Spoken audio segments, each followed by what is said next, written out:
Hey everybody, Nick here, and today I got a review for you of this little guy right here. It's the Seiko SSC813 Chronograph wristwatch. First off, though, I actually want to thank my buddy Nathan, who mentioned, hey, Nick, have you seen this watch? Like, no, I haven't, but I'm interested in it. He said, if you want to pick one up, I will pick it up from you afterwards. So it's a no-risk sort of situation, and that's great. And then I called my buddies over at Lewis Jewelers in Ann Arbor, Michigan. They are my AD for Seiko. They could be yours. They call DK, tell him Nick sent you. He can help you out with some promotional pricing. But nonetheless, he can help you find the Seiko you want, help you out with Tudor, Breitling, Tag, Omega, any kind of other brands, right? They've been great to me, and hopefully they can be great to you. But anyways, thanks to Nathan for inspiring this and Lewis Jewelers for making it possible. But as always, I've told everybody involved that I'm going to talk about the good, the great, the bad, the ugly. It might be a gem, it might be junk. They did still send along. So there you go. Next thing, let's do some size measurement real quick. This is actually a smaller watch than you might expect. A lot of chronograph watches have a whole bunch of bulk to them, right? If we go ahead and we measure this guy up, we're coming in right around 39 millimeters, and then with the crown, closer to 42. The lug-to-lug distance, which is often the most important measure for people of slighter wrists, are around 45 millimeters, which is not so bad. The thickness of this guy, it's a little on the thick side. We're coming in around 13.2, but again, for a chronograph, not that out of line, right? This is not crazy in that way. And then, let's see here. The face of this guy is not particularly large. We're coming in face-wise, someplace in the 30 millimeter range, and then the lug width, which is going to be very important for buying the bracelet you will want, or the strap that is you'll want for this, is 20 millimeter lug width. So there you go. That is that's your size here. Next thing, this is a solar quartz watch. Just to be very, very clear, this is a quartz watch, hence the second hand ticking along like that, rather than doing a continuous sweep like a mechanical watch. Or a spring drive, which is truly continuous. Anyways, I digress. It's a solar watch, so it's a solar quartz watch on there. It is also a chronograph, which means you have these two buttons on the side here, which when you press them, start this little timer hand going, as well as this one down here at the bottom. And when you stop it, well, it stops the stopwatch. It's basically a stopwatch. So consider that. And then finally, a note. For my review, I actually wore this guy on a Nick Mankey Designs hook strap. It's a lot like a NATO strap, except just like better in every way. Because the bracelet didn't fit me at all. We'll come back to that later. Oh, rest yourself assured. But nonetheless, I did not wear this guy on the bracelet. This is the factory bracelet, and I brought it back to factory length. So anyways, there you go. Let's go on ahead and talk about the good, the great, the bad, and the ugly of this very interesting watch. So the good side, to start with, the size of it is quite nice. It is very wearable, even for folks with relatively small wrists, right? 39 millimeters is not so bad. 45 millimeter lug-to-lug is not so bad. And even 13 millimeters is not all that bad for a chronograph sort of watch. This is a chrono that a lot of folks can wear, even if they're not generally going to be able to wear all of the big old chronos that exist out there in the world. So that's a beautiful thing.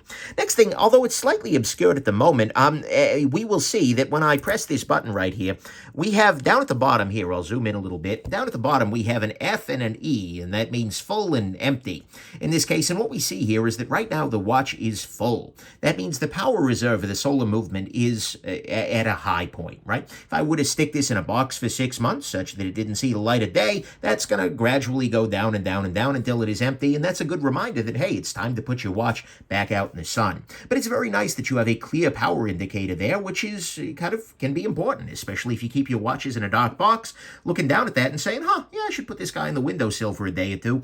That's a beautiful thing. I like having that there. Next thing, while we're zoomed in here, the face of this watch is actually quite nice. We have here is a very matte white dial here. See, the white dial here is not particularly reflective, right? It almost has sort of a blasted look to it, which is a nice thing. But in addition, we have the indices, and the indices, you're going to notice, are not just black. They are black, but they are polished black. And so as a result, you do have a little bit of reflectivity off of them. They will pick up light from around the room, and that is actually a very nice thing. You also get the subdials here. You can see actually have little lines in them, and that is because these are the solar panel, right? The solar panels are behind the subdials here. The white, I gather, is not the solar area here. So that's a beautiful thing. And then we also see that we have a contrasting color of lume here with sort of a yellowed lume here, and then at the very top up there. So that is how the face of this watch looks. And actually, one other thing while we're zoomed in, look at the crystal. This is a sapphire crystal. That is a beautiful thing. In fact, that is a necessary thing above a couple $100, and so it's nice to see that there as well. Next thing, this is a 10 atmosphere or 100 meter water resist. See, it says that right down here on the bottom, which we would be able to see if my camera would zoom in. Oh, yeah, right there, 10 bar, which is basically meaning that you don't have to worry about water. It is not a screw-down crown, so, do keep that in mind. But at the same time, this is a very, very water-resistant watch relative to a lot of the chronos out in the world, right? Even like your Omega Speedmaster is going to be a 5 atmosphere, so it's nice to see that extra margin of safety there. Next thing, like I said, this is a chronograph, and for some, that can be a very useful complication. What I've just done is I've started the timer, and what we see is this little lever down here that used to be power reserve is now here. I'll zoom in a little bit. Is now at the very top here because it is, 0 minutes into the chrono. The second hand over here will continue ticking along the natural time here, and this remains a 24-hour hand. It's not affiliated with the chronograph at all, but this will basically tick along, and as it continues ticking, we're going to see this little meter go up, and this is a 60-minute timer. Basically, just think of it as a stopwatch. And if I hit this button here, it stops the second hand, and if I hit it again, it restarts it, right? I'm showing you how a stopwatch works. Aren't you grateful? But nonetheless, there is relatively little complexity to it, and then, of course, if I hit this button down here on the bottom, everything goes back to start. But anyways, having that chronograph can be a very nice thing, and you also have, along the bezel here, a tachymeter. And what a tachymeter means is basically if you start your wristwatch, let's say I started my wristwatch when we went past a mile marker driving down the highway, or maybe a kilometer marker if we were using, because watches often use same units. But anyways, if I start the chronograph when I drive by a kilometer marker, I assume they're kilometer markers, that would make sense. But, and then I stop it again when I go past another one. What that'll actually do, if it had been exactly this long, that means I am going approximately 109 kilometers an hour, right? Which seems a little bit on the fast side, but, hey, whatever. Actually, I don't really have a sense of kilometers per... okay, moving on. I use bad units, okay? I'm sorry. We're working on it. But it is nice to have that tachymeter there. Is it very useful? Is it commonly a thing? No, not necessarily. But it can be something that can be, on occasion, very nice if you are regularly timing things and assessing rates and things like that. This is a thing that can, kind of work for you sometimes. But at the very least, it is attractive, and it is something that's found on a lot of chronos, so there you go. Next thing, I'll go ahead and restart the chrono so we can see this middle dial working there. It does have a very attractive look, right? This is sort of a panda dial, right? Where it's got some black, it's got some white, it's got some black. In this case, the black is actually the solar panel, which is kind of cool. But, the whole thing looks very attractive. It's not necessarily an homage, although I can see it scratching some of the same aesthetic itches. I've heard people refer to this as the Seiko, which is kind of a mention of Rolex's Daytona. But again, this is different enough. But still, I think for a lot of folks, this aesthetic is definitely desirable. We've seen it sell out over and over again in things like the Speedmaster, the Daytona. And so it's nice for people to be able to get it here in a format that's going to be both more practical for daily life as well as much more affordable. So that's a beautiful thing. And to me, all that is the good, is that it has an attractive look, a chronograph function on there with a tachymeter and everything, 100-meter water resist, sapphire crystal, reasonably nice face, a power reserve right on the dial, and a very, very nice size. On the great side to me, I love the movement because it is a solar quartz watch. What this basically means is that instead of having little spinning gears down there in the bottom running everything, this has a quartz crystal and some chips in here. This is the V192 movement, and what this has is a 6-month power reserve, meaning if you stick this in a dark room, it will continue running for about 6 months, as opposed to your average mechanical chronograph, which will probably run out of juice between, 40 and 80 hours after you take it off your wrist. So this is going to stay running for a good long time. That's a beautiful thing. It recharges using the power of the sun, or frankly any other light in there. It has been mostly on full for the entire time, wearing it both outdoor and indoors, so it's clearly doing a very good job of that. It also has hacking seconds. If I pull this crown out, you will see that the second hand stops altogether. That's nice. It has a quick set date function. If you pull this out to the second position and turn, this date will turn into 23, 24 very quickly, so you can get up to speed, etc. And it has all of the function of a mechanical chronograph, even including a 1/5 of a second stop point, right? I can stop this and it will stop on the nearest fifth of the second, which means you actually, in theory, do have sub-second reckoning, although, you know, human reaction time being what it is, just use lasers at that point, people. But anyways, I digress. This has all the function of a good mechanical chronograph, but just with a lot less complexity, right? And it is going to be a very robust movement. It is going to be a very accurate movement. This is going to be way more accurate just because it's quartz than any other kind of wristwatch out there, possibly excepting the Seiko spring drives, which are themselves timed using a quartz movement. But nonetheless, quartz is the way to go for accuracy, for durability, for ease of service, etc. It's just great, and I love seeing companies doing more quartz watches towards that higher end. And so to me, that's what's great here, is this is a solar quartz movement. On the bad side, to start with, this is only partially lumed. I'm going to go on ahead and charge this off camera with a very powerful flashlight. And what we're going to see here is that the lume is present, but a little underwhelming, right? We have lume on the hour hand, the minute hand, and then at 12, 6, 9, and 12, 6, 9... Guys, I can't even count, right? At this one, this one, this one, and this one. Let's pretend the guy who reviews watches can tell time, shall we? And then also, there is lume on the chrono second hand, rather than on the running second hand, which, okay, whatever. The lume is fine, right? It definitely lasts all night long, but it is also a little bit harder to tell what's going on when it is only partially there, right? So the lume works, but I really do prefer to see lume on all of the various hour markers rather than just on a few of them, right? So there is that. The other thing I'll highlight is that the lume does not match. I already showed you this relative to the face, and it's a little harder to see given the recent charge, but what we see here is that most of the time, this lume ends up looking substantially yellower than the rest of the dial, and that's not necessarily ideal. I can see also there's some sense in it because white on white doesn't match nearly, or doesn't contrast, but at the same time, it kind of ends up looking a little bit ugly, right? Next thing, I would have liked to have seen drilled lugs here. Considering you will be taking this off the bracelet in all likelihood, and you will be wanting to put this on straps, it's always nice to see drilled lugs on a sporty watch, and this is very much a sporty watch. That is a hole right here that makes it very easy to take the spring bar tool, or take the spring bar out without having to use fancy tools. So there is that. Next thing, this has a very deep date window. What I'll go ahead and do is I'll kind of show you right there.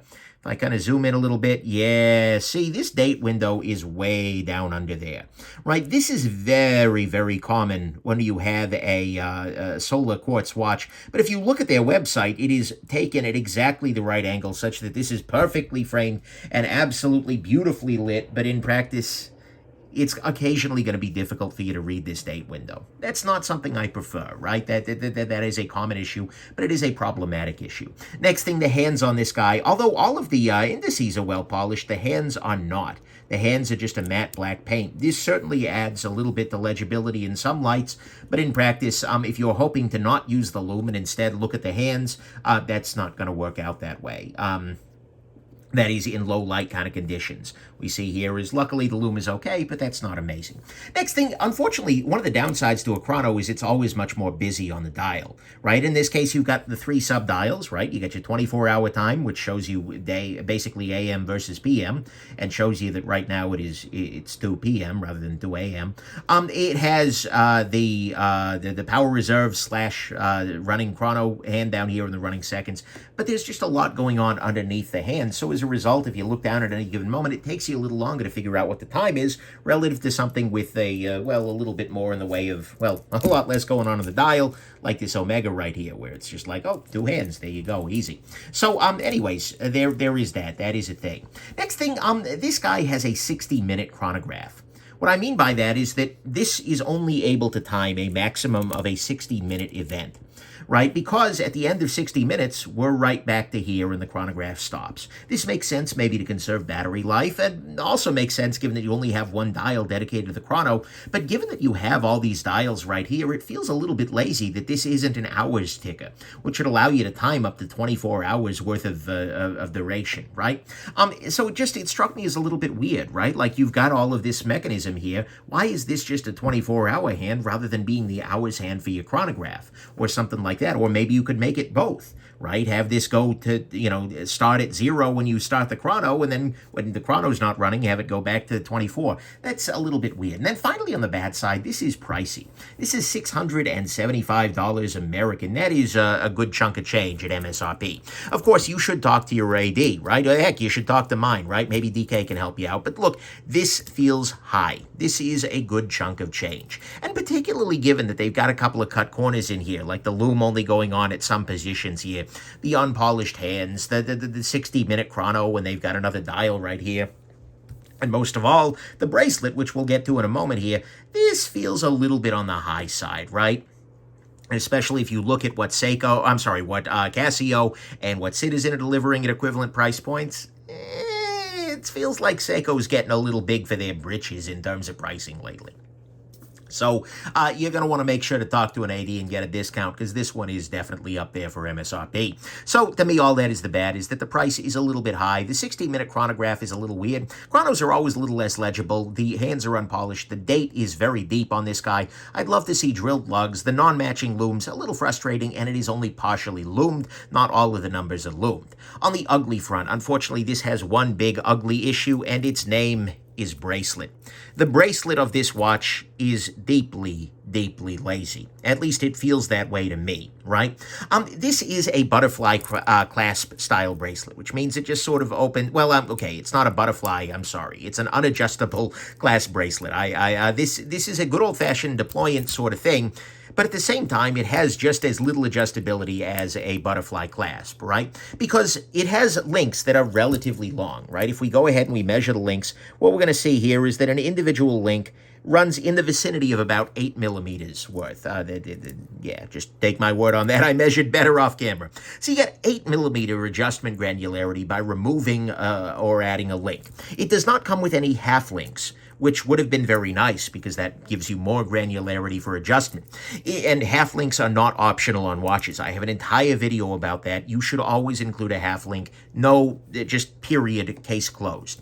Then you do have one hole worth of tool to adjust, right? If you press a tool in here, you can shorten the bracelet by this much, which is around 3 millimeters or so. But what that means is that your granularity is very, very rough, right? You can add or remove 8 millimeters here, and you can add or remove 3 millimeters here, but that means that there's a pretty good chance that this bracelet won't fit your wrist exactly. And that's not great. It sure did not fit me. I did actually take the links out. I did actually try to make this fit my wrist, and there was just no setting that I could put this on where it was not too tight or too loose. I could not get it to the right level, right? So this is just, unfortunately, it feels very, very lazy. Having long links, no half link, no toolless quick adjust, and only one option for tool adjust, which doesn't even match the length of a link. It's just not great. And it is a pinned bracelet, meaning that these are pins in here rather than screws, so figuring that out is itself a pain in the neck. Honestly, this is a bad bracelet. Seiko is, at this point, I feel like, pretty well known by many in the community. In their estimation, Seiko feels like they make lazy bracelets. And if you don't care about the bracelet, then great, this is no problem. But this is a bracelet that will probably be, for a lot of folks, in a drawer someplace, or on the wrist of somebody who just lets the watch flop around like a dying trout, right? In that case, you're going to freaking love the bracelet, because it's always going to be loose. But anyways, hopefully Strapcode is somebody will sell a bracelet for this that's worth a damn down the road, and hopefully you can find a strap that you like for it, right? Because that's going to make this comfortable. But it is just really frustrating to see a really great watch brand, Seiko, struggling so hard with bracelets over and over and over again. It just feels like somebody at Seiko hates the very concepts of bracelets and designs their product line with that revenge in mind. I'm sure that's not the case, but oh boy, prove me wrong. Anyways, nice. The other ugly issue with it is I am not seeing a way to purchase this directly from Seiko on the strap, right? This is not a watch I would recommend anyone buy on the bracelet, but they don't seem to be offering it without the bracelet, and that's not great. I would have much preferred they give us a way to just buy it on the strap, so that way, you know, you get something a little bit better. So to me, that's what's ugly here, is this feels to me like a very lazy bracelet with no half links, one hole of tool quick adjust that doesn't even match the length of the link. It's just not great. And pins and everything. No, absolutely not. No.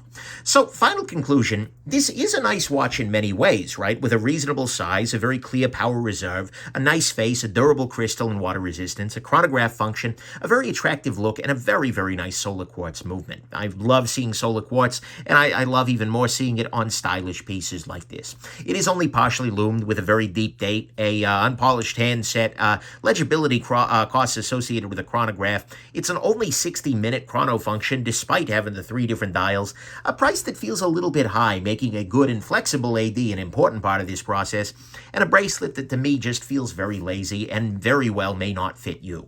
Reviewing this has kind of been tricky, right? Because quartz chronographs are great. They are the way to go, right? Chronographs are fun, and I still admit some desire for a fancy mechanical chronograph. I've got my eyes on the Speedmaster 57. I have a problem. But in terms of durability and practicality and costs of both purchase and service, solar quartz is almost always the win relative to mechanical, and especially for chronographs, where you require having so much more mechanism deep in there, right? Quartz makes things a lot simpler, makes them a lot more durable, more accurate, everything like that. This also is a watch with a very strong aesthetic that I think is going to appeal to a number of folks. It's doing its own thing, but it's doing it in a way that scratches the same itches as a lot of the heavy hitters. I think this size is also going to put this chrono on the menu for people who generally couldn't wear a chrono because they tend to be gigantic, right? Having a freaking quesadilla plate on your wrist isn't an option, and so this actually puts a chrono that a lot of folks can wear if you've got smaller wrists or smaller taste. But at the same time, there are a number of little downsides and cut corners in this guy that do need to be addressed. The bracelet, like I said, it's kind of a shame, and it shows Seiko's biggest blind spot rearing its ugly head yet again. If this were $300, $400, then sure, whatever, but the price is too damn high for them to be doing this, and their competition from Casio and Citizen is too damn strong.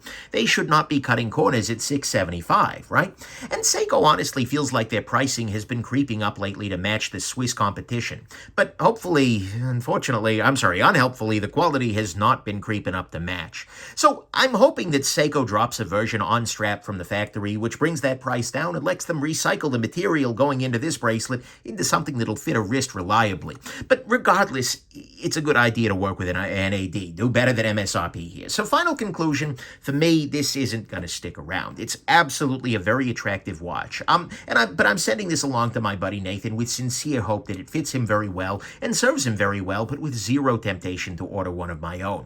To me, having a good bracelet is a sine qua non, and unfortunately, they just cut too many corners there. Functionally, it doesn't have a bracelet that fits me. And the rest of the watch, although it is really nice, is not quite compelling enough and not doing quite enough things I want to overwhelm that. But that said, I know that for a lot of folks who love this aesthetic, or for a lot of folks who want a chronograph on a smaller wrist, or who just want a solar quartz chronograph, I know a lot of folks are going to buy this watch and they're absolutely going to love it because there is a lot here to love. This watch on a strap was a very, very nice daily tool, right? And it's always great to see more solar quartz options in the horological world, particularly at wearable sizes. So at the same time, I go back and forth, right? This thing just on a strap can be very, very nice. On the bracelet as it stands, if you get a good price, okay. So I guess my conclusion is that particularly if you like it on a strap, if you love this aesthetic, and you need to time things on the regular, making that chronograph a useful function, then I can see this little chrono making a stopwatch in your collection. Otherwise, you might brace yourself for something else. Get it? Bracelet yourself? No, that was bad. I should stop. Okay, have a good one. Bye now.